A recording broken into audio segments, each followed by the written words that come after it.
Right now. Right now. Right now. Right now. Right now. Right now. Right now. Right now. Right now. Because it's time to write now. Right now. Right now. Right now. Right now. Right now. Right now. Right now. Right now. Right now. Right now. Right now. Because it's time to write now. Right now. Right now. Right now. Right now. Right now. Right now. Right now. Right now. Right now. Right now. Right now. Because it's time to write now. Right now. Right now. Right now. All right, welcome, my friends, as I am working on another daily writing motivation stream. Welcome, I'm Kaufman, daily writing streamer, 650 consecutive streams and counting. If you've been joining us these past couple of days, you know we've been doing some pretty late night sprints, but we're mixing it up since you probably want to go out and celebrate Halloween tonight. So doing our writing session a little early. Now, this week, unlike our previous weeks, I've been framing it a little differently. I'm including you in the process as I am going through the third draft of The Last Scarecrow. Now, I want to say the second draft is about 65% of the way through. I decided to put a pause on the second draft so that way I could get the first half of the book out for some feedback so I can start getting the feedback going while I'm finishing up the second half of the book. So we've been going through the first half of the book. I am on chapter 5. This is the real introduction of everyone's favorite, the beloved, the eccentric Mr. Crow. So we will see just how this sounds. I did some light revisions to it last night, and I think it's in a better place. I need to make sure it matches his character. I remember I was trying some really interesting dialogue choices in the original draft. So we're going to see just what we see. Yeah, let's do it. Okay, so as you can see, I got my writing software all set up here. Hey, what's up, Francisco? Hope all is treating you well, my friend. Welcome.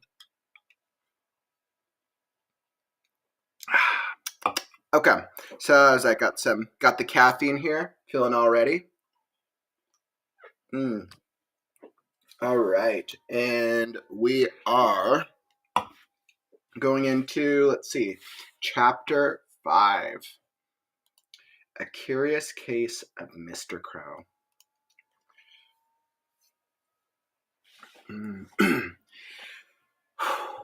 And if you're just hanging out, feel free to drop a comment. If there's something that stands out to you, feel free to comment, or feel free to just kick back, listen along, and hear what you hear.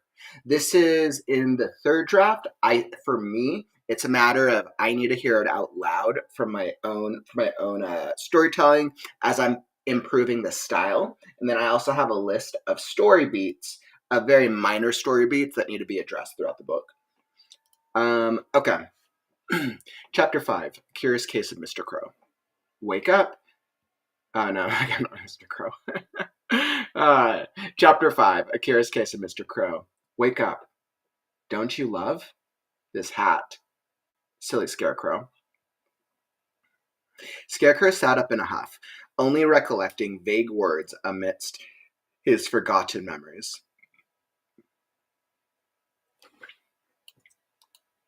Bits and pieces rose to the surface. The clues, intangible pieces. The clues, intangible pieces. The clues, intangible pieces to a puzzle beyond his reach. Feeling the brim of his straw hat, he sighed. Feeling the brim of his hat, he sighed. Great, more questions. He peered around the cramped yet cozy icy abode. While everything was frozen solid, none felt cold. On the contrary, the table, the ground beneath him, and the bed radiated a dull heat. On the bed, the crow slept, eyes closed, murmuring inaudible whispers. Scarecrow didn't know what to make of this situation. He couldn't allow a helpless creature to be mauled to death. But what madness drove him to help this antagonizer? On the ground lay his left arm sprawled out. Surprisingly, old Lefty was in much better condition than his right arm, which had gone through quite a beating. Beside them was his coat. The thick, coarse fabric was warm to the touch. Just by lying on the ground, the moisture had already evaporated.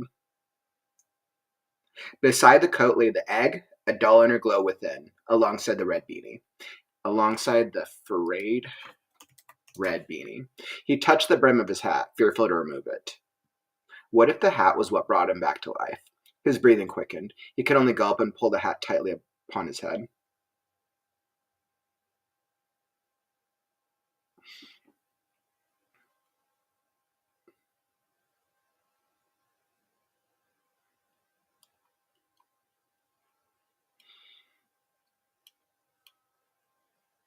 And it's like, I don't think we need the hat bit right here, because we kind of already touched on the hat. We started off with it.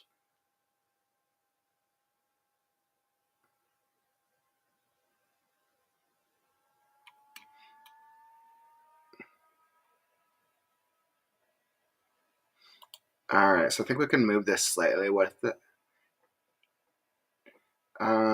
the hat was what brought him back to life? His breathing quickened. He could only gulp and pull it tighter upon his head reassuringly. I think we can move this up slightly. Feeling the brim of his hat, he sighed. What if the hat was what brought him back to his life? His breathing quickened. He could only gulp and pull the hat tighter upon his head reassuringly. He peered around. Okay, so feeling the brim of his hat, he sighed. What if the hat was what brought him back to life? His breathing quickened. He could only gulp and pull the hat tighter upon his head, reassuringly. We'll see if that's still necessary. I might just cut that bit. It might not be important, but we'll see. Let's see. Scarecrow reached for his left arm. Beside the coat lay the egg, a dull inner glow within, alongside the frayed red beanie. Instead, Scarecrow reached for his left arm. He examined it for the first time since the crow, while glancing for the first time since its loss. He examined it for the first time since its retrieval, while glancing wearily at the bird. Oh, wait, actually, I think He examined it for the first time since the crow, while glancing wearily at the bird, stole it from him. He examined it for the first time since the crow, while glancing wearily at the bird. He examined it for the first time since the crow, glancing wearily at him. Glancing wearily at the bird. He examined it for the first time since the crow, glancing wearily at the bird, stole it from him. It works. It's a little, the break is a little bit of a push, but I'll allow it. Thunk. Hiss. Scarecrow jumped. A giant red ember had splattered against the diminutive window. Spitting, sputtering, and smoking. A giant ember splattered against the diminutive window, spitting, sputtering, and smoking. The sludge slid down, leaving a trail of tiny flames, but otherwise remaining on the exterior. Some window. A quiet solitude rested over the room. Only the winds of embers crackled outside in the distance. He returned his attention to Old Lefty, lifting it in the air, inches from his empty arm socket, as stuffing seeped out. However, would he reattach it? Caw! He looked up as the crow flew down and yanked his arm out of his hand. Hey, not again! The crow flew in a circle, drops of blood splattering everywhere. Scarecrow swiped at him unsuccessfully as the bird zigzagged each successive attempt. The feathery foe somersaulted, then nosedived straight at him. Old Lefty clutched in his talons. The crow slammed the arm into Scarecrow's side. The crow slammed the arm into Scarecrow's joint. Just as, into Scarecrow's empty... side, I do kind of want it to be vague. The crow slammed the arm into Scarecrow's side just as he grabbed the bird by the chest. The bird by the chest. Shame on. A shockwave.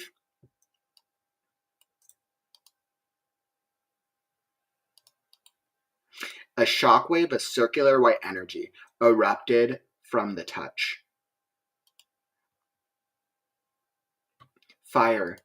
The scent of char and smoke filled his nostrils. Ravens, attack! Caws, roars, and hisses echoed everywhere. Younglings, I... Smells pummeled his senses. Words slammed into his head like a smack to the brain. His fingertips pulsed. The fistful of feathers prickled under his fingertips. The fistful of feathers prickled under his touch. Scarecrow let go of the crow. So let's see if that works. A shockwave of circular white energy erupted from the touch. Fire! The scent of char and smoke filled his nostrils. Ravens, attack! Caws, roars, and hisses echoed everywhere. Younglings, aye! Smells pummeled his senses. Words slammed into his head like a smack to the brain. His fingertips pulsed. The fistful of feathers prickled under his touch.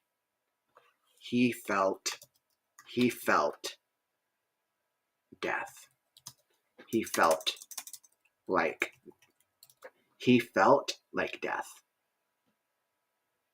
He felt like death had been given wings. He felt like death had been given wings. Scarecrow, with a yelp, Scarecrow let go of the crow as it spiraled to the ground, blood spraying wildly. As the bird landed, it looked through him, eyes momentarily glowing with immaculate white energy, before returning to black and white. Scarecrow grabbed his forehead. An ache flared to life deep in his head that he had never experienced before. An ache flared to life deep in his head. An ache flared to life deep in his head. His brain pulsed. His brain hurt. His head. No, we don't need that. A crisp, metallic voice echoed in the distant corners of his mind. You, with the touch. The voice faded. Help. Dying. Find the red tower. Hello? Scarecrow cried out, the throbbing sensation ceasing. I don't understand. Help. I don't understand. What tower? The crow's cawing returned his attention to the bleeding mess sprawled out before him. Did you hear that? His concern grew increasingly apparent. Perhaps he imagined it.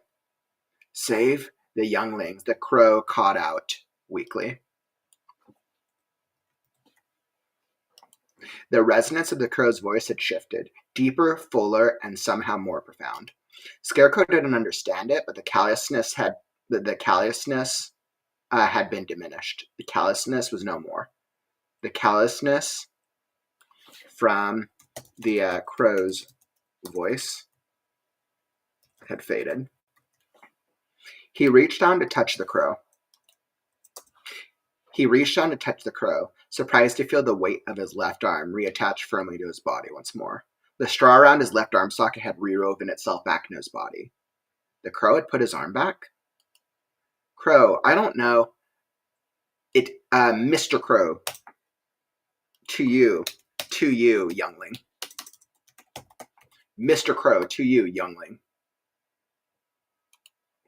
Mr. Crow, respect your elders.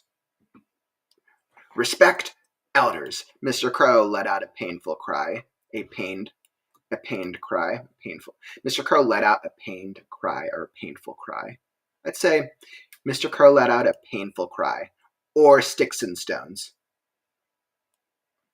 Sticks and stones.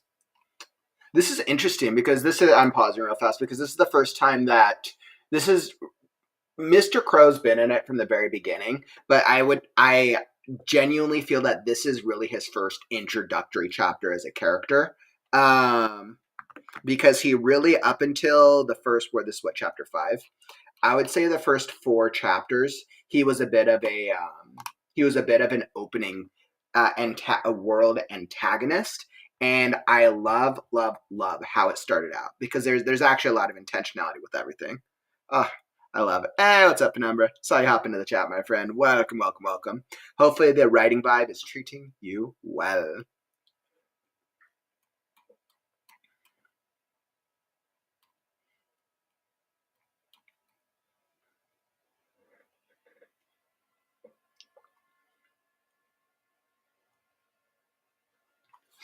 All right. So let's see how Mr. Crow sounds. You're like, reading it aloud to yourself is a trick that really helps me smooth out the story. Yeah, I completely agree. That's why the third draft, I'm reading the complete third draft aloud to myself. And I'm including all y'all in the process for writers who don't do this. But I think it's really powerful to read it aloud because you're able to hear whether certain words or styles actually work or they don't work. My third draft, I'm doing a mix. I'm reading aloud to improve style. And then I'm also have a list of minor plot beats that I have to fix, but they're all pretty small. Yeah, so I completely agree. Yeah, I had the COVID, so the brain fog is strong with me today. Well, sorry to hear that you're dealing with that, Mama Maggie. Hopefully, you're able to take care of yourself, get lots of rest, lots of liquid, and you'll be on the swift recovery soon, my friend. Illness is no fun, but always happy to provide a little light entertainment here with our beloved Mr. Crow. Okay, so I would say back into it. I would say this is the first time that we're really introduced to Mr. Crow as a character.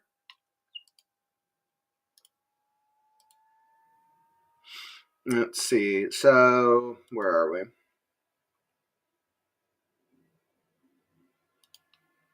Hello? Scarecrow cried out, the throbbing sensation ceasing. I don't understand. What tower?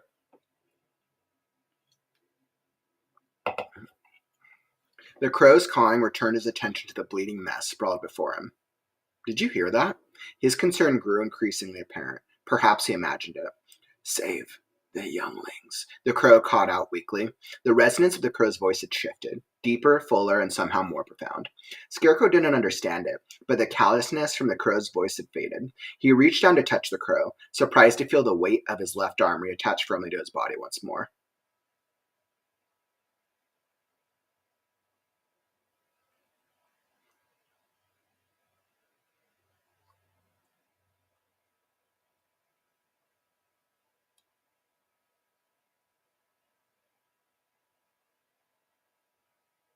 Let's see, does that make sense? He reached down to touch the crow, surprised to feel the weight of his left arm reattached firmly to his body once more.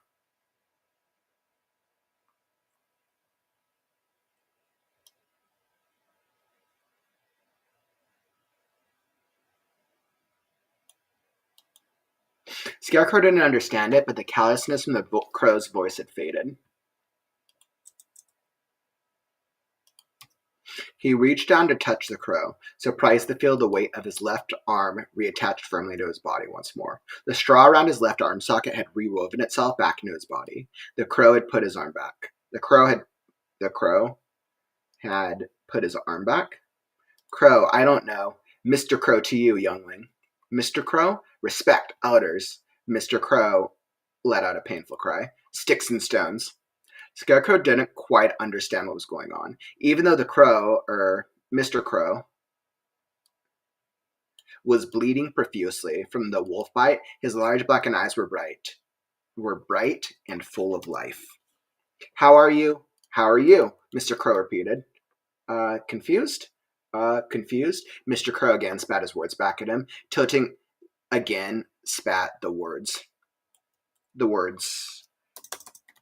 back at him.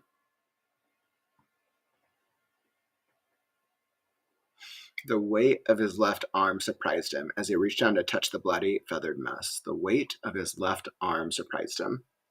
Ooh, that's good. Let's see, he reached down, surprised to feel the weight of his left arm.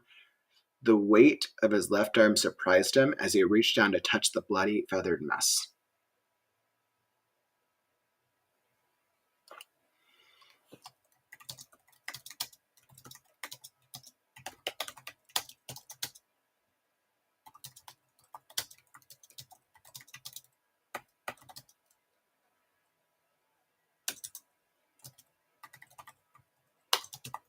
Thanks for the suggestion. That's a really good one.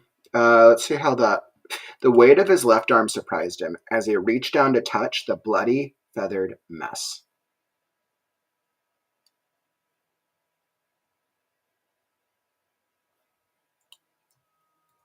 His left arm was reattached firmly to his body once more. The straw around his left arm socket had rewoven itself back into his body. The crow had put his arm back. Yeah, the weight of his left arm surprised him as he reached down to touch the bloody, feathered mess. His left arm was reattached. His left arm was reattached, had been. His left arm was fully, his left arm. The weight of his left arm surprised him as he reached down to touch the bloody, feathered mess. His left arm was reattached. His left surprised him as he reached down to touch the bloody, feathered mess.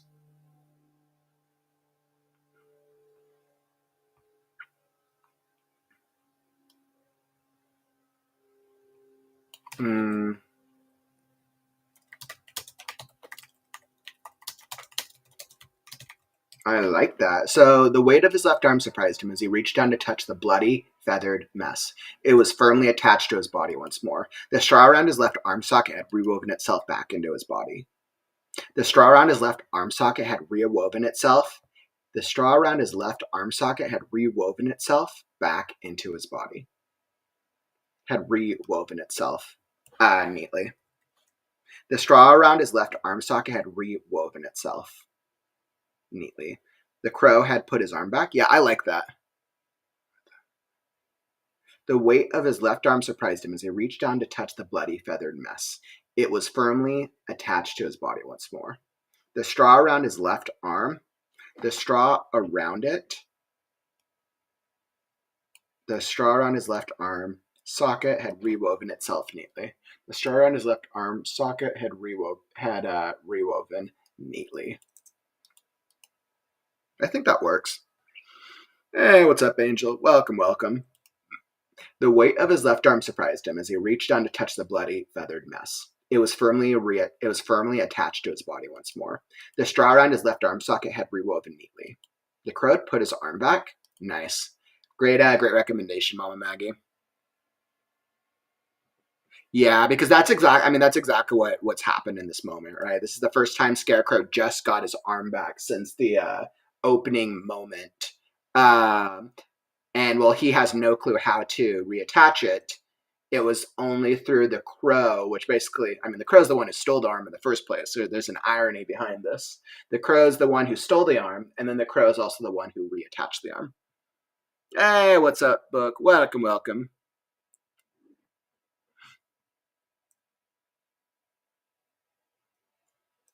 Welcome, welcome, Book. So it's called The Last Scarecrow. It's a dark fantasy action adventure about it's kind of a mix of like Wizard of Oz on steroids. That's the best way. I can't find another good like reference to combine was because Neverending Story is the other closest reference, but Neverending Story is a little outdated. Other like fantasy worlds like Witcher is a little bit more not as good a comparison. It's a dark world like Witcher, but Witcher is a much more fully populated world. Maybe his Dark Materials is a little younger. Yeah, I just haven't been able to find a good mix, but it's like Dark Wizard of Oz. Really, a very, very dark novel. Scarecrow wakes up in a world inhabited with animals, creatures, and beasts, and goes on a journey to understand why all creatures across the land are losing their memories at the hands of the Nothingness and the First Demon. So it's a fun action adventure story. Actually, tomorrow is the book cover reveal. So anybody who's hopping into the stream, tomorrow is like the huge day where I'm revealing the official book cover of Scarecrow, of The Last Scarecrow, A Dawn of Magic series, part 1. And I will also be launching the author website. So when people ask about what the book is about in the future, I can just direct them to the link. All right, onwards and upwards. Where were we? Our beloved Mr. Crow. All right, we'll start from the beginning of the Crow beat one more time, since I saw a couple of you guys hopped in. Where were we? And what's interesting is this is actually Scarecrow's first usage of some type of essence, which is really the magic in this world. In the original draft, I did not want Scarecrow to use any type of magical type ability so soon, but I think including it here, because this is really this is inciting incident right here. Yeah, I would say this is inciting incident.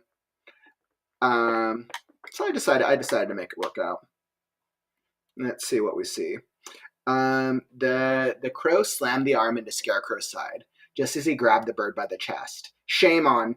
A shockwave of circular white energy erupted from the touch. Fire. The scent of char and smoke filled his nostrils. Ravens, attack! Caws, roars, and hisses echoed everywhere. Younglings. Smells pummeled his senses. Words slammed into his head like a smack to the brain. Fingertips pulsed. The fistful of feathers prickled under his touch. He felt like death had been given wings. With a yelp, Scarecrow let go of the crow as it spiraled to the ground, blood spraying wildly. Blood spraying. As the bird landed, it looked through him, eyes momentarily glowing with an immaculate white energy, before returning to black and white. Scarecrow grabbed his forehead, an ache flared to life deep in his head. Suddenly, a crisp metallic voice echoed in the distant corners of his mind. You, with the touch. The voice faded. Help. Dying. Find the red tower. Hello? Scarecrow cried out, the throbbing sensation ceasing. I don't understand. What tower? The crow's cawing returned his attention to the bleeding mess sprawled before him. Did you hear that? His concern grew increasingly apparent. Perhaps he imagined it. Save the younglings, the crow called out weakly. The resonance of the crow's voice had shifted. Deeper, fuller, and somehow more profound. Scarecrow didn't understand it, but the callousness from the crow's voice had faded. The weight of his left arm surprised him as he reached down to touch the bloody, feathered mess. It was firmly attached to his body once more. The straw around his left arm socket had rewoven neatly. The crow had put his arm back. Crow, I don't know. Mr. Crow to you, youngling. Mr. Crow? Respect, elders. Mr. Crow let out a painful cry. Sticks and stones. Scarecrow didn't quite understand what was going on. Even though Mr. Crow, was bleeding profusely from the wolf bite, his large black and white eyes were bright and full of life. How are you? How are you? Mr. Crow repeated. Confused? Confused? Mr. Crow again spat the words back at him, tilting his black head, eyes locked. He appeared as confused as Scarecrow felt. They shared a look of reluctance. Old habits, Mr. Crow murmured. You, Strawbrain. Gonna let Mr. Crow bleed to death? You, Strawbrain. Gonna let Mr. Crow bleed to death? I think that works. I think Mr. Crow is the one character who works well when referring to himself in the third person. It does serve his character. But I don't do this that much. Might be a fun quirk to add into his mix. Scarecrow looked around, at a loss for what to do. Mr. Crow caught out in pain. The blood-covered ice looked more like a war zone. Like a war zone. The crow's beak tapped the ground near Scarecrow's coat. Tear, tear, tear, he repeated. Scarecrow knocked on his head. Why hadn't he thought of that? He fumbled for the coat, tearing a piece from the bottom, and left the fabric fraying. He fumbled for the coat, tearing a piece from the bottom, and left the fabric fraying. With his nimble wooden fingers, he stretched out the piece of coat and laid it on the ground. Roll over, he whispered. Fear rose at the thought of touching the crow again. With a heave, fear rose at the thought of touching the crow again. Is that clear enough with that shockwave moment that happened? Fear rose at the thought of touching the crow again. And experience.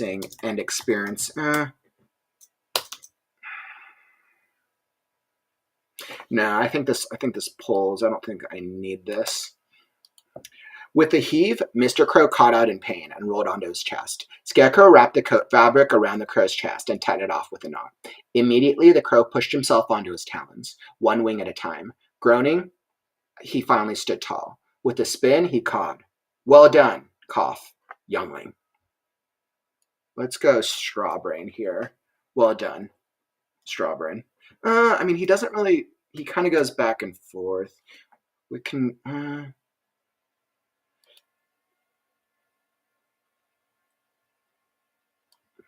Good. As he cawed. With a spin, he cawed. Good. Cough. Enough. Better. The black velvety feathers of the crow's chest and stomach were matted with thick blots of blood. The bird wobbled but retained his footing. Nothing blood. Nothing like blood. Let's make this more blood. Nothing like blood.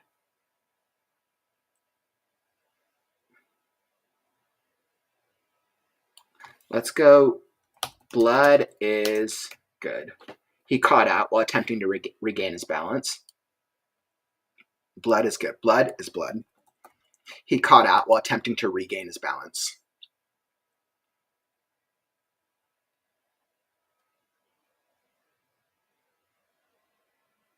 Oh my goodness.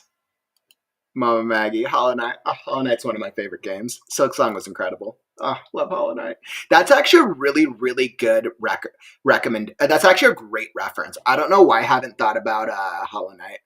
And what's actually really interesting is the second book is going to have a little bit more of a Hollow Knight feel because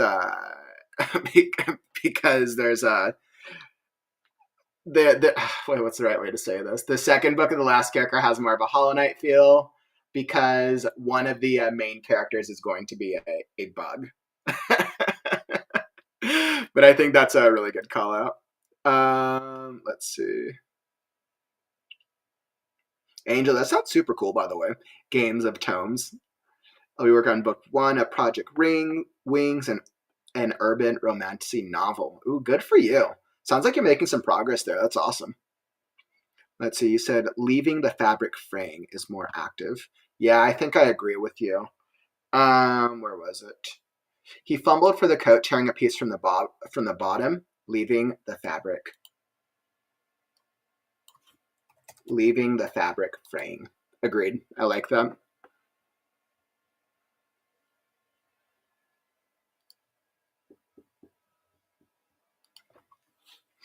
With his nimble wooden fingers, he stretched out the piece of coat and laid it on the ground. Roll over, he whispered. He didn't want to suffer the strange shock again. Yeah, I'm like asking myself if I need to call attention to that. That's true. Okay. With his nimble wooden fingers, he stretched out the piece of coat and laid it on the ground. Roll over, he whispered.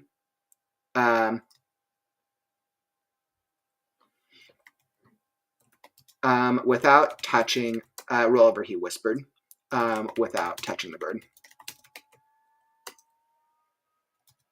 He didn't want to suffer. He didn't want to suffer the strange shock. Again. Yes. With his nimble wooden fingers, he stretched out the piece of coat and laid it on the ground. Roll over, he whispered, without touching the bird. He didn't want to suffer the strange shock again. Yes, I think that works. I think this is actually a good call for a semicolon. Yeah, you know, you're right. Strawbrain is Crow's usual insult. But I don't think I don't think I quite set it. I don't think I set it up quite yet. I think there's actually a moment coming up where that's set up. Which I want to say it's in 2 chapters. So you're good. I do repeat blood a couple of times. It's a really good catch. With thick blots of scarlet. You know, it's interesting. I don't really use scarlet at all. It's probably a good word. The black velvety feathers of the crow's chest and stomach were matted with thick blots of scarlet. Let's see. Hollow Knight is such an... You know what? I would say Hollow Knight was underappreciated until Silk Song came out. Silk Song is an incredible game, by the way. I love Silk Song so much. I think when Silk Song came out, the gaming industry realized that what's that? Like a team of 3 people can make a better game than like teams of like hundreds of people with the main blockbuster games. So crazy. Makes me want to go play Silk Song now. I love that game. I agree. Chef's kiss. Silk Song for the win. Silk Song and Hollow Knight will always be at my top. I've only been waiting like 6 or 7 years for Silk Song. Ooh, book. That sounds awesome. Multi-POV thriller murder mystery. Ooh, that sounds like a lot of fun. I love those. I really want to work on a murder mystery in the future, actually. I would love to. Let's see. Immediately, the crow pushed himself onto his talons, one wing at a time. Groaning, he finally stood tall. With a spin, he cawed. Good. Cough. Enough. The black velvety feathers of the crow's chest and stomach were matted with thick blots of scarlet. The crow's black, chest. The bird wobbled but retained his footing. Blood is blood, he cawed out while attempting to regain his balance. Scarecrow didn't know what was more confusing. Scarecrow didn't know what was more confusing. The crow's words. Scarecrow didn't know what was more confusing. The crow's words, his sudden change in demeanor, or his ability to stand after such blood loss. Scarecrow didn't know what was more confusing. I hate colons. This is my pet peeve as a writer. I hate using colons in fiction. For me, it makes it feel like a textbook. Unless the character is actually reading a textbook or this is from a book, I hate colons. I think it feels too much, I don't know. Semicolons, I'm fine with. Colons, that's my pet peeve. Scarecrow didn't know what was more confusing. Yeah, I'm going to leave it. The crow's words. Scarecrow didn't know what was more confusing. The crow's words, his sudden change in demeanor, or his ability to stand after such blood loss.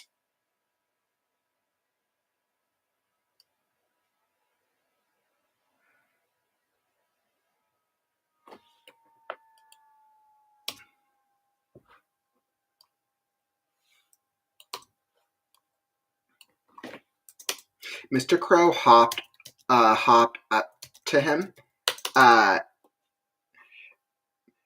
bashing his side with one wing. Mr. Crow hopped up to him, bashing his side with one wing.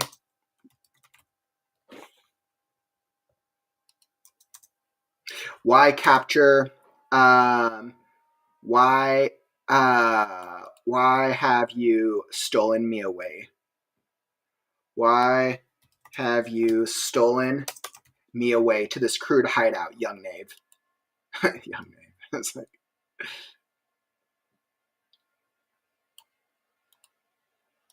Let's go.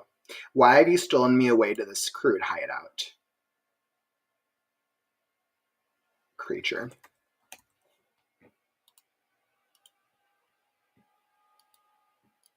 Why have you stolen me away to this crude hideout? So we use a series of terms. I call him youngling once. Let's go.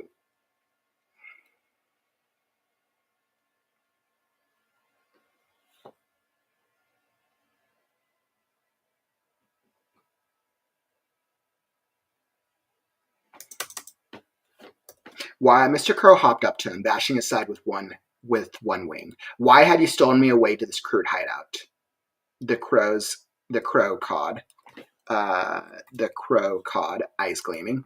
Scarecrow stuttered for words. What? We're here because of you. Mr. Crow craned his neck, nodding. I joke. I kid, he sputtered. Jest, joke. Jest, joke, kid. Jest, joke, jack. Let's say jest, joke.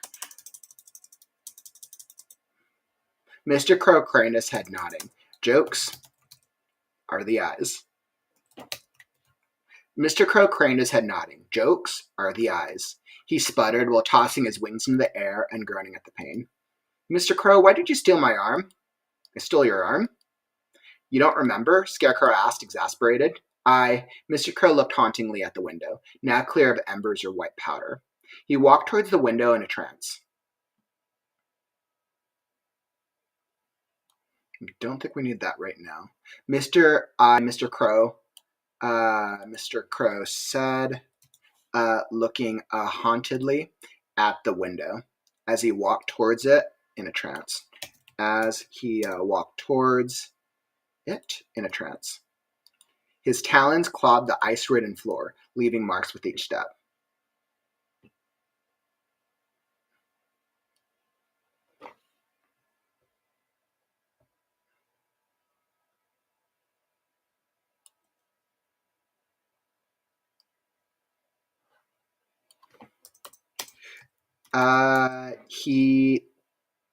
The bird kept walking until he collided with the wall and sat on the ground.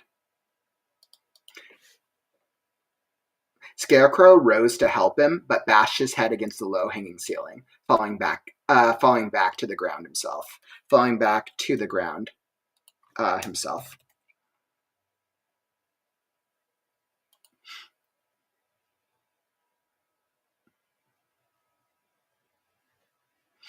Let's see. Does this make sense? So immediately the crow pushed himself onto his talons, one wing at a time. Groaning, he finally stood tall. With a spin, he cawed. Good. Cough. Enough. The black velvety feathers of the crow's chest and stomach were matted with thick blots of scarlet. The bird wobbled but retained his footing. Blood is blood, he cawed out while attempting to regain his balance. Scarecrow did not know what was more confusing, the crow's words, his sudden change in demeanor, or his ability to stand after such blood loss. Mr. Crow hopped up to him, bashing his side with one wing. Mr. Crow hopped up to him, bashing a Scarecrow's... Mr. Crow hopped up to him, bashing his side with one wing. Why have you stolen me away to this crude hideout? The crow cawed, eyes gleaming. Scarecrow stuttered. What? We're here because of you. Mr. Crow craned his head, nodding. Jokes are the eyes, he sputtered, while tossing his wings in the air and groaning at the pain. Mr. Crow, why did you steal my arm? I stole your arm?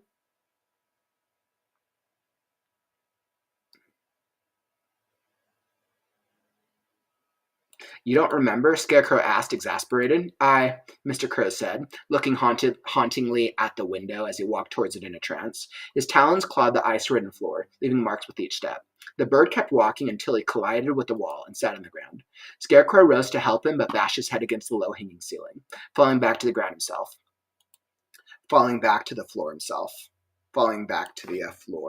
himself. Scarecrow rubbed his head and looked up at Mr. Crow. They watched each other. The feathery bird leaned his head against the wall, cawing in what sounded like laughter. A grin hit Scarecrow's lips, and he laughed. They fell to the ground in a bout of shared laughter. Their laughter filled the icy abode with sound.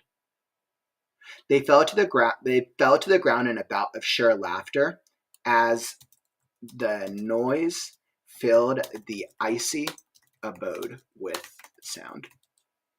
Lying on his side, Scarecrow whispered, You really don't remember why you took my arm? Mr. Crow shook his head. Are all Scarecrows straw brains? I want to use that.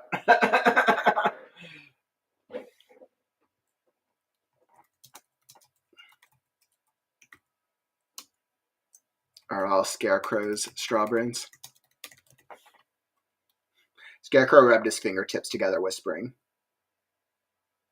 No, I mean, it's funny, but I don't think it works. You really don't remember why you took my arm? Are all Scarecrows shocking? Mr. Crow shook his head. You really don't remember why you took my arm? Mr. Crow shook his head.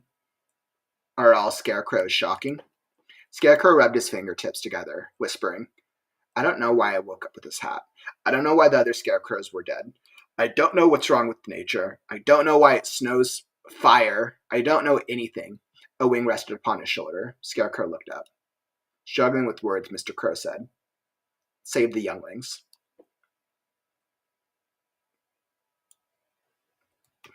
You have younglings? The crow nodded. Nest. At the nest. Why don't you return to your nest? Scarecrow asked, perplexed. Lost my nest. Lost my nest. Lost my... Mr. Crow droned on repetitively. He hopped into the air, flapping furiously, but strained against the blood that seeped through his makeshift bandage. He flew at the icy door, ramming his head into it again and again. Scarecrow pushed himself off the ground. He reached for his coat, grateful for the warmth it radiated from being on the floor, and returned the beanie and egg to their respective pockets. How nice it was to have both arms back. He walked to the door and held out an arm.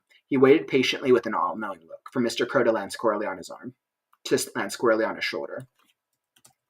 Looking deep into those giant black and white pupil eyes, he said, "I'll help you find your nest, Mr. Crow." It was not like he had anywhere else to go. It was not like he had anywhere else to go, anyways. It was not like he had, I'll help you find your nest, Mr. Crow. It was not like he had, it was not like he knew where else to go, anyways. The image of the boy with the red beanie flashed. The image of the boy with the red beanie. The boy in the red beanie flashed through his mind. Find the red tower. The metallic voice. Does red tower mean anything to you? Mr. Crow's eyes widened. Tin Wizard. Tin what? The crow jumped off his arm and headbutted the door. Find Tin Wizard, with increasing repetition. No, the storm, Scarecrow cried, trying to swipe at Mr. Crow, but it was already too late. As the door swung open, exposed them again to the unexpected elements.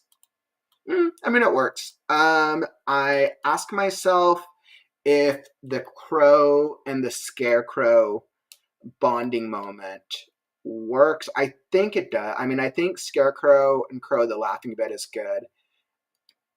I think Scarecrow is a very forgiving character, agreeing to help out Crow, who kind of terrorized him, but I think I also established it well enough that something has changed.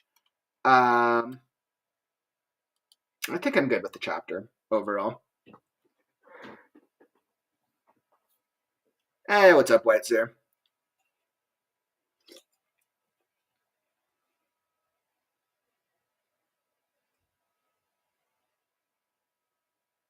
Yeah, you're right. You're like, and it shows the bias Crow has to overcome on their journey. Yeah, you are absolutely right. The Crow has quite a tremendous amount of bias.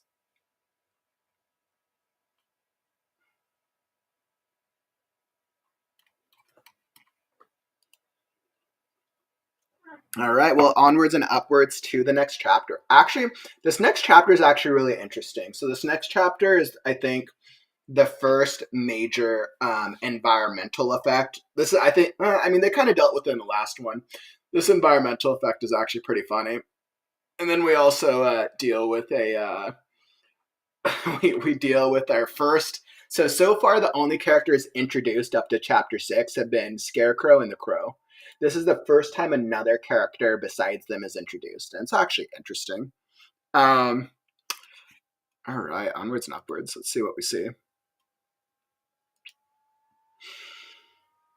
Chapter 6, A Skip and a Hare. Scarecrow raised his arm to block the blinding sunlight, which encompassed them. We don't need that. Scarecrow raised his arm to block the blinding sunlight, letting his vision adjust before he ducked through the door. He stepped onto a pile of brownish coarse grains.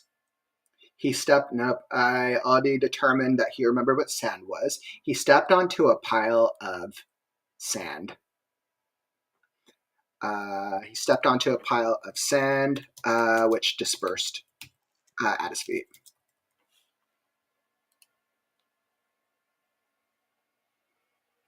Searching for the word sand. Nope, we don't need that. Mr. Crow, he stepped onto a pile of sand, which dispersed at his feet. He stepped onto a pile of sand, dispersing at his feet, which dispersed at his feet. Mr. Crow flapped around, bouncing off each side of the short, steep slope. Mr. Crow flapped around, bouncing off each side, bouncing off the short, steep slope, all the while cawing in pain upon each collision.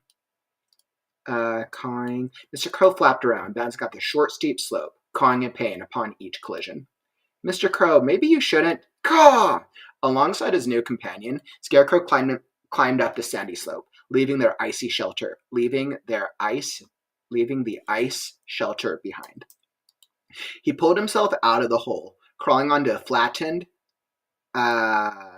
sandy. pulled himself out of the hole, crawling onto a sand dune. Surprised to find a changed world. The sun shone brightly, not a cloud or thing in the sky, save for the vague silhouette of the moon off in the distance. He pushed himself off the ground, stunned at the dunes of sand, at the sea. Let's go at the sea. He pushed himself off the ground, stunned at the sea of sand, stretching far and wide. The snow, he said, marveling. He said, marveling. We don't need that. He pushed himself off the ground, stunned at the sea of sand, stretching far and wide. Where did the snow go? He asked, scratching his head. A pile of sand slipped through his fingers as he rose to his feet. Mr. Crow flapped precariously by him. I don't think we need that. He asked, scratching his head as he thumbed. Let's see.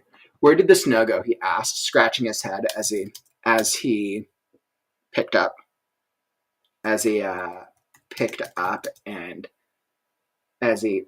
a pile of sand.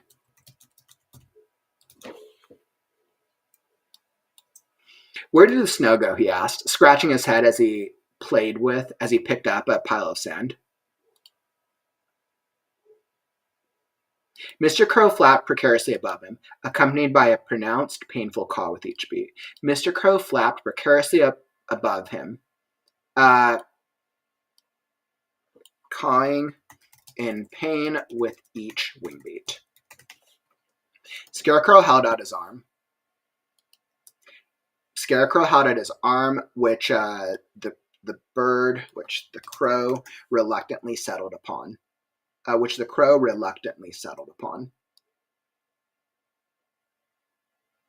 Scarecrow held out his arm.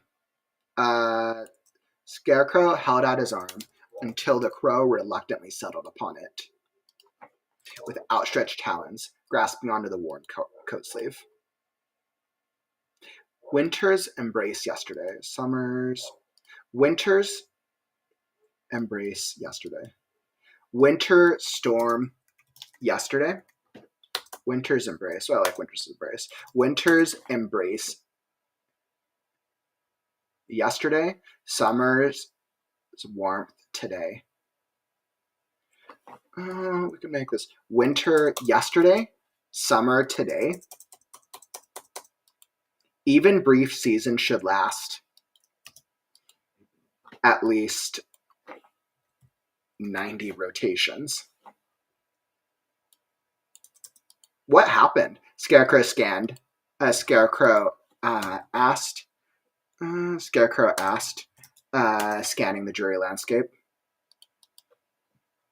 Find Tin Wizard, find Tin Wizard, find, Mr. Crow cawed repeatedly, attempting to take flight. Scarecrow rested a hand gently on his shoulder, calming him down. Mr. Crow craned his neck, pointing beyond them, while mumbling about finding the Tin Wizard. Scarecrow spun around, glancing at the snow-peaked mountains bordering one edge of the desert. Maybe this Tin Wizard knows where your nest. He trailed off, his attention caught by a gray-reddish tower that topped the sky in the distance. It was much deeper into the desert. I'm scared. He trailed off. His attention turned to a gray reddish tower that topped the sky in the distance. But it was much further into the desert. Scarecrow, he squinted. It looked like a wall. It looked like a wall rose at its base. But it was hard to judge at this distance. Red Tower. Mr. Crow, do you think? Tin, nest, younglings, Mr. Crow squawked as he launched into the air, leaving drops of blood behind on the coat sleeve. Oh, Mr. Crow. Scarecrow threw his arms into the air. You're going to bleed! His words were lost to the crow's incessant squawking. He had no choice but to follow along. Scarecrow followed under Mr. Crow's tiny shadow as he trudged through the sand. The dunes went up and down in tiny. The dunes went up and down in tiny descents.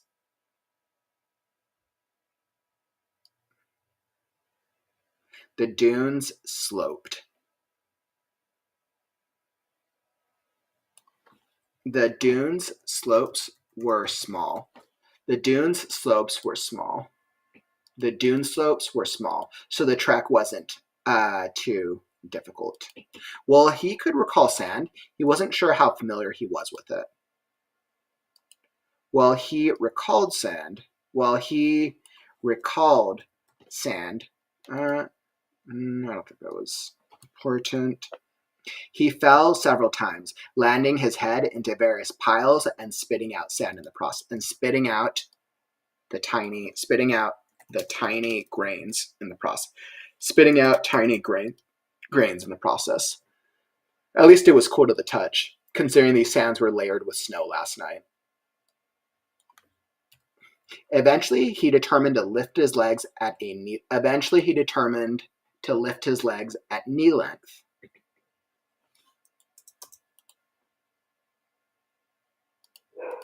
Eventually, he lifted his legs. Eventually, he lifted his legs to a knee length, to a knee high. Eventually, he lifted his legs. Sounds kind of weird.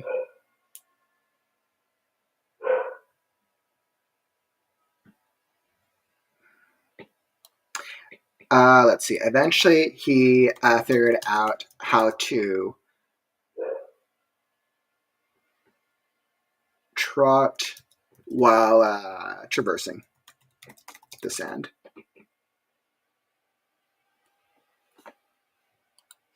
Let's see, does that make sense? So Scarecrow followed under Mr. Crow's tiny shadow as he trudged through the sand. The dune slopes were small, so the trek wasn't too difficult. He fell several times, landing his head into various piles and spitting out tiny grains in the process. At least it was cool to the touch, considering these sands were layered with snow last night. Eventually, he figured out how to trot while traversing the dunes. Let's go to the dunes.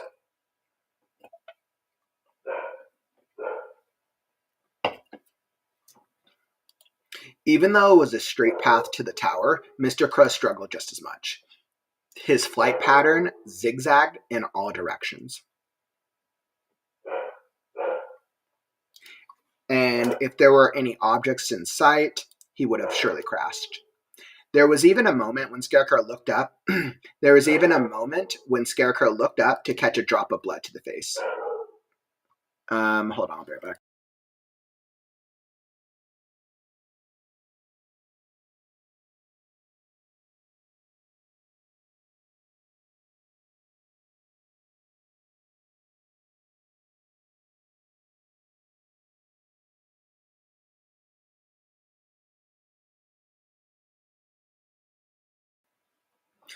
Let's see. Even though it was a straight path to the tower, Mr. Crow struggled just as much. His flight pattern zigzagged in all directions, and if there were any objects in sight, he would have surely crashed.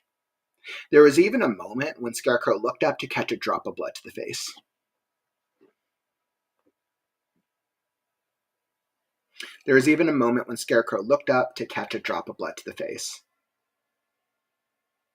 Blood to catch a drop of blood on his face. When he tried to shout, the only response was a caw.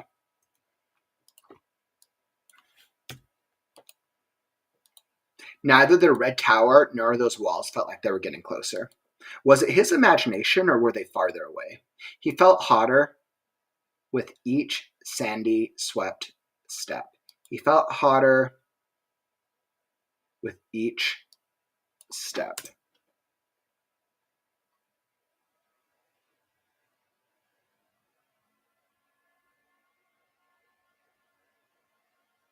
Mama Maggie, that's good. Once when Scarecrow looked up, I like that.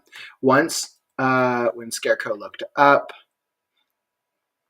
a drop of blood fell on his face. That's better. Good call.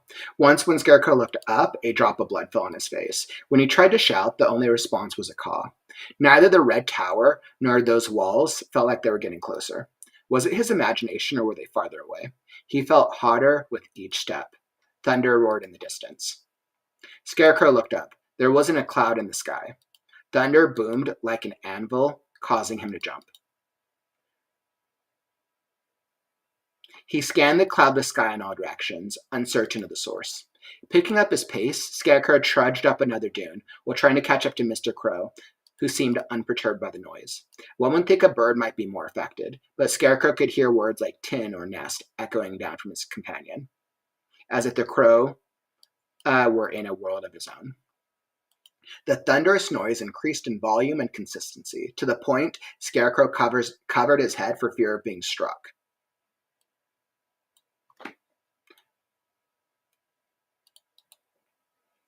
The thunderous noise increased in volume and consistency, to the point Scarecrow covered his head for fear of being struck by lightning. The sky remained blissfully calm, empty,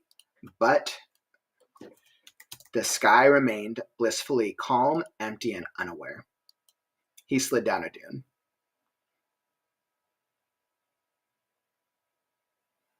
The sound of thunder roared.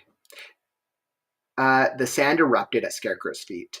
A jolt of electricity coursed through his legs. Scarecrow launched into the air, flailing wildly and landing with a burst of sand in a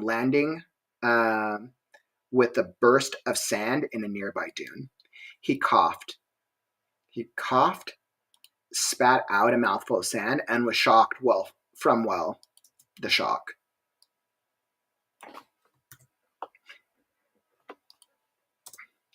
Let's see. He slid down. The thunderous noise increased in volume and consistency, to the point Scarecrow covered his ears for fear of being struck by lightning.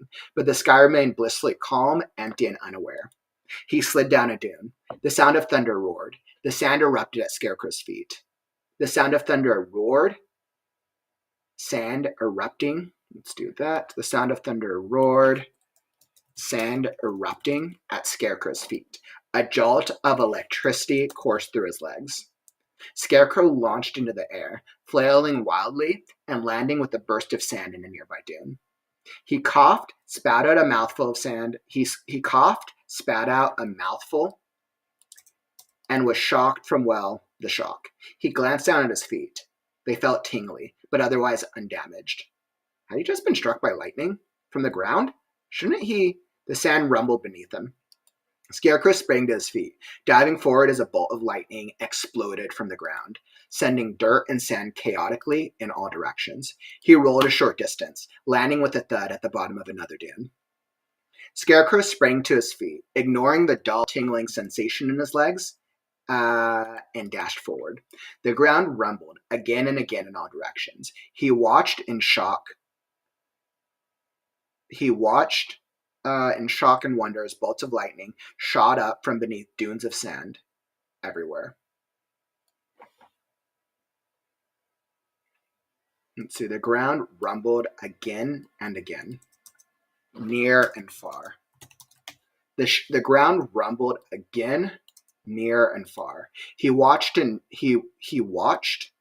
as bolts of lightning shot up from beneath dunes of sand in all directions. He knocked on his forehead in frustration. So focused on the sky, he hadn't thought it possible for thunder and lightning to originate elsewhere.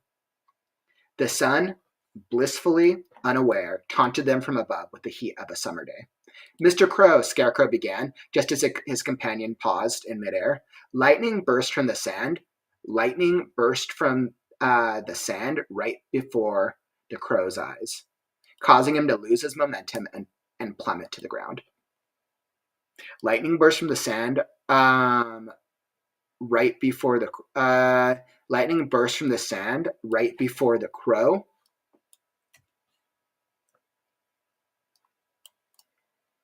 sending him spiraling to the ground. crow. Lightning bursts from the sand right before the crow, sending him spiraling to the ground. Scarecrow jumped, catching Mr. Crow in both arms. Scarecrow jumped, catching Mr. Crow in his arms, in both arms, as they tumbled into another sand dune. The crow cawed out in pain. Enough let it seep through the crude leather wrapping. It was evident from the sudden flapping of wings that the pain was worsening. The sudden flapping of wings was evident, indicating that the pain was worsening. Scarecrow scooped him up. No, he's already holding him.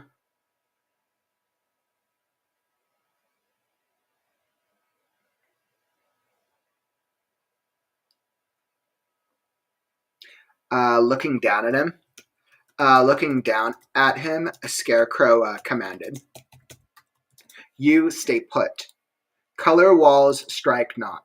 Color wall strikes not." Mr. Crow spouted off chaotically as he repeating the phrase over and over. Let's make this more. Color walls.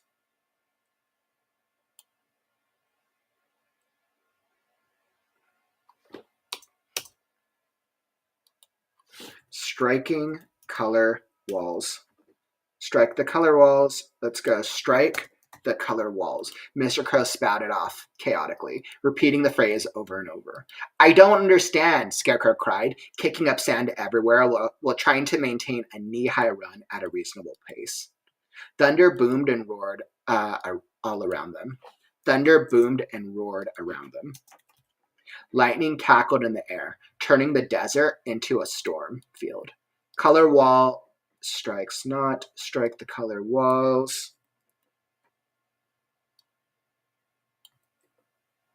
Mr. Crow pronounced with a peck to Scarecrow's shoulder. Scarecrow wished for more. He wished for more explanation. But his breathing grew ragged with each step. The sand made it difficult to run. The sand made running difficult. The heat beat down on them, and his legs still tingled from the lightning strike. From the lightning, the ground rumbled. This time, Scarecrow backstepped a few feet as they watched lightning strike at the air. His heavy breathing increased. He couldn't keep up this pace for much longer. Color wall.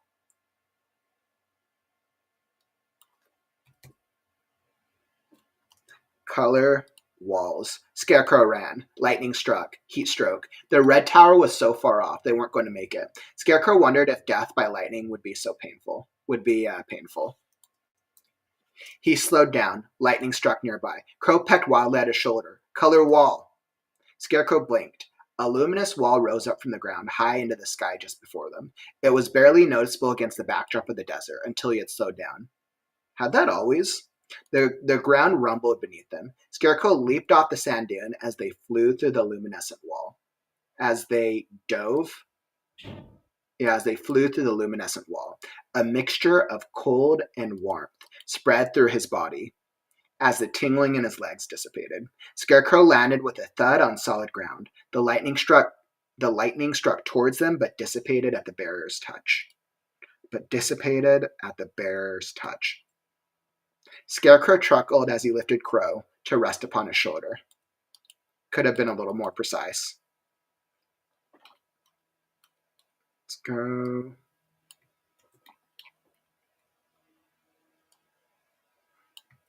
Strike the color walls, Mr. Crow repeated, as if it made all the sense in the world.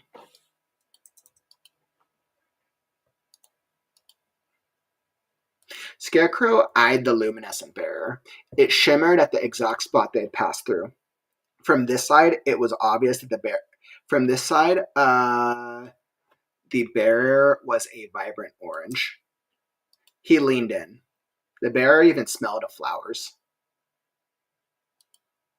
He leaned in. The bearer even smelled of flowers. He leaned in. The bearer even smelled of flowers. A soothing, aromatic scent that made him want to breathe it in deeply. It's kind of interesting. I actually this was a bit of flavor text that I don't think I include later on. That's interesting. I do like that. Let's make a note of that. Let's see.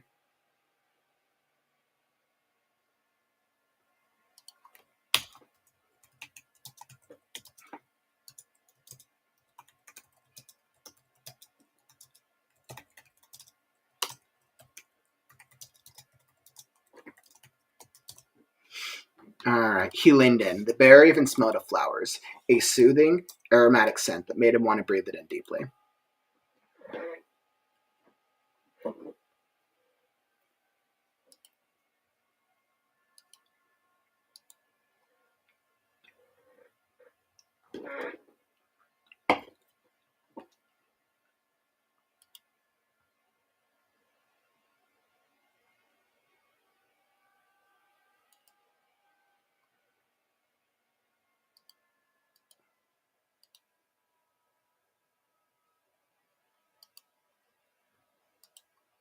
All right. And I think for me, that feels like a good stopping point because that's kind of ending off that beat in this chapter as we get through that sand beat. As I think back through it, I'm asking myself if it's enough of a danger and an obstacle. I think overall it does work. I think I might have to increase the threat to Scarecrow.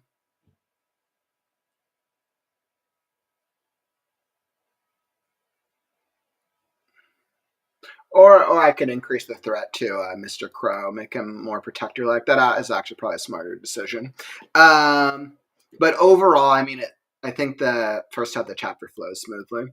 So, yeah, I think that's all that I got for you today, though. I feel pretty good with that sprint. I got through about the half of the next chapter, and I'm feeling feel like I'm making some absolutely solid progress. I'm almost through we're actually we're making some substantial progress through book 1, really act 1 of The Last Scarecrow, as we're already about to slide into the new city arc. So I feel pretty good, but I just want to say, everyone, thank you so much for joining today. Thank you so much for the ideas and the words. I need to get out the first half of the book sooner rather than later, so that way I can start getting some feedback on it from others while I am finishing up the second draft of the back end of the book. So all progress is good progress. Definitely appreciate all your feedback. Glad you were able to stop by, and hope you got a little bit of entertainment joining in on some of the early adventures of Scarecrow and Mr. Crow. It's interesting because this part of the book is so much more it's like this part of the book is just more desolate. It's like such a different vibe than the second act, where it's more like action adventure.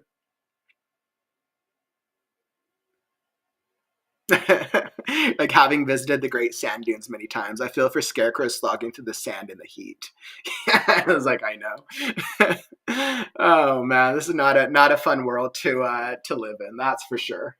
We go from Winter Wonderland to electric sand. Oh man, but everyone, thank you so much for joining. I appreciate you. Hopefully you're able to get in some more writing. I'll be back tomorrow with The Last Scarecrow book cover reveal. So make sure to come join us. Tomorrow's going to be a big day. We will do the official reveal for The Last Scarecrow, the book cover, which is incredible. I'll talk about my process of finding, hiring, and working with a cover design artist. I'm so happy of how it turned out. We'll also be launching the Last Scarecrow website. I'll do a reading for chapter 1, and we'll talk about the roadmap for the book, The Last Scarecrow, a Dawn of Magic series, part 1. So absolutely, Saturday, 1 p.m. Pacific, 4 p.m. Eastern, I'll be here. Come join us. And most importantly, if you enjoyed the stream, don't forget to tap that like button. Help us show the algorithm that writing streams are cool. All right, my friends, thank you for joining. But unfortunately, you've come to the end of the stream. Don't forget, words are wind, but stories are forever. I'm Kaufman, and I'll catch you on the morrow. Stay creative, writers.